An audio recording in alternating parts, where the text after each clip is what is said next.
My name is Lance Verhoof. I'm a co-founder of Trading Post Brewing. Creating BC craft beer is my passion because I see beer as a vehicle of bringing people together. So not only is there a lot of art and science that goes into the process of brewing beer, but it also creates an end result that people want to gather around and talk about and share different styles of beer that they've never tried before. So that's why we do things like flights, where people can try a little bit of 4 different beers. We have 3 locations at Trading Post. The first that opened is our brewery, and that's the heart of our business. That's where we create the beer. But on top of that, we also have a tasting room there. It's 60 seats. There's upstairs and a downstairs. There's a patio outside, and it's a really great place to actually see and hear and feel where the beer is being made. The second location that we opened a few months later is our eatery here in Fort Langley. This is where Trading Post's brand is represented most in the historic town of Fort Langley. And so we have 110 seats in Fort Langley where we bring our own beer, but we also add a lot of food to the mix, and we try to pair our beer with our food. The third location we have is in Abbotsford, where we have a 220 seat location with a very similar concept to Fort Langley. The menu is about 95% the same as Fort Langley, where we have local beef for our burgers from 63 Acres, which is our supplier in Chilliwack. We sell a lot of fried chicken sandwiches, and all the chicken breasts come from Rosstown Farms in Abbotsford. And we really support promoting local suppliers. Trading Post hosts craft beer culture right off the bat from the hiring process. A lot of people that we bring in already obviously very in tune with craft beer and very passionate about craft beer. And we just kind of kickstart that right from the get-go. So Lance Verhoof leads a brewery orientation or a brewery tour. They get to see the brewing processes, which is really unique. So they go down to our location in Langley, which is awesome. And then from there, we just kind of instill it in everyone that craft beer is our #1 focus. And we were a brewery before we were a restaurant, and I think that that's super important. We still obviously, top quality service, food, and everything like that is still our #1 priority. But we really want our beer to shine through. I think that the thing that makes Trading Post unique is that we are creating an environment that is holistic. So it's from the moment that you walk in the door to the moment that you walk out the door, that we want that experience to be all Trading Post, whether that be the server's knowledge, the beer that we're creating, the food that we're making in the kitchen, and the environment that we set for people walking in. We want that to be as best as possible that people can find in the Lower Mainland. The joy that I get the most from working with customers and being in a customer-facing environment is that not only do you get to hear other people's stories consistently, but also I love creating an experience for the guest and being unique. There's countless amount of times where you can go out to a restaurant and it's going to be mediocre in a sense, whereas we like to go above and beyond for everyone. If there's an opportunity to make someone's day a little bit better, we're going to take advantage of that in any way we can.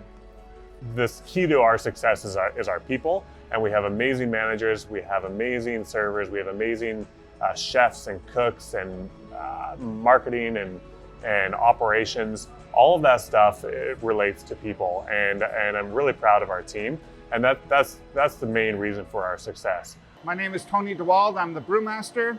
I'm going to give you a brief explanation of what goes into the brewing process.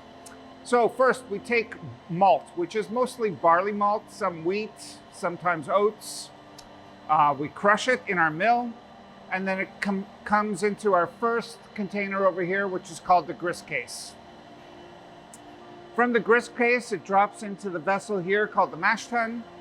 We combine the crushed malt or grist with water at a very specific temperature and a very specific ratio.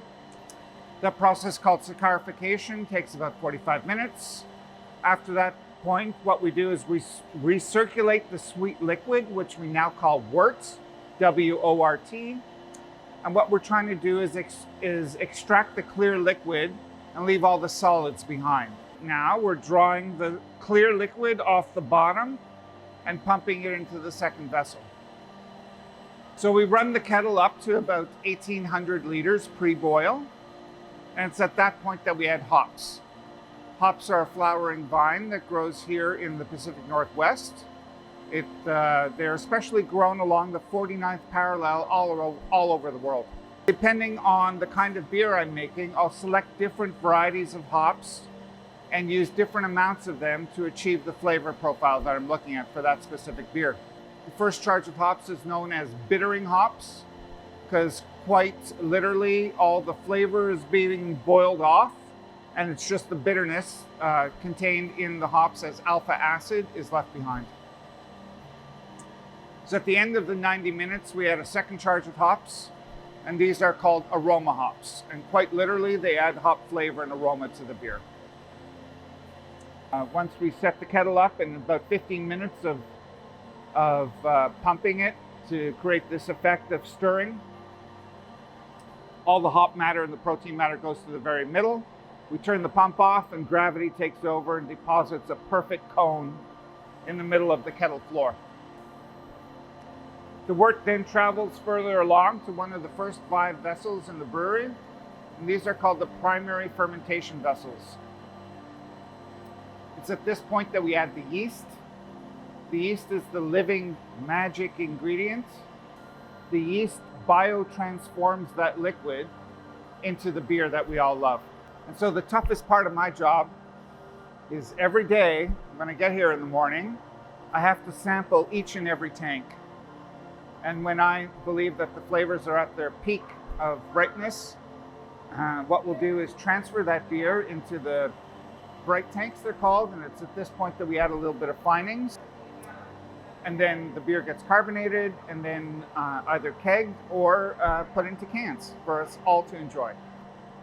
At the heart of every brewery is somebody like me who can't help himself. He thinks about beer, he dreams about beer, he wakes up in the morning with a different beer idea, and then wants to, find the circumstance so he can make that beer and put it into a glass and actually drink it after work.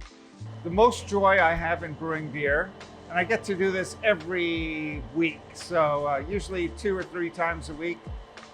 I come in the morning and I start the process, and the malt, the crushed malt called grist, combines with the water and it releases this aroma. And every morning I'm in the brewery when this is available, I put my nose over the mash tun and I smell that aroma, and I'm reminded of the original joy I had the first time I was allowed to make beer. And it really fills my heart, my whole being with the happiness of being able to do what I love, make a nice little living from it, and live in a small town that's away from the city, and practice my profession and live a wonderful life.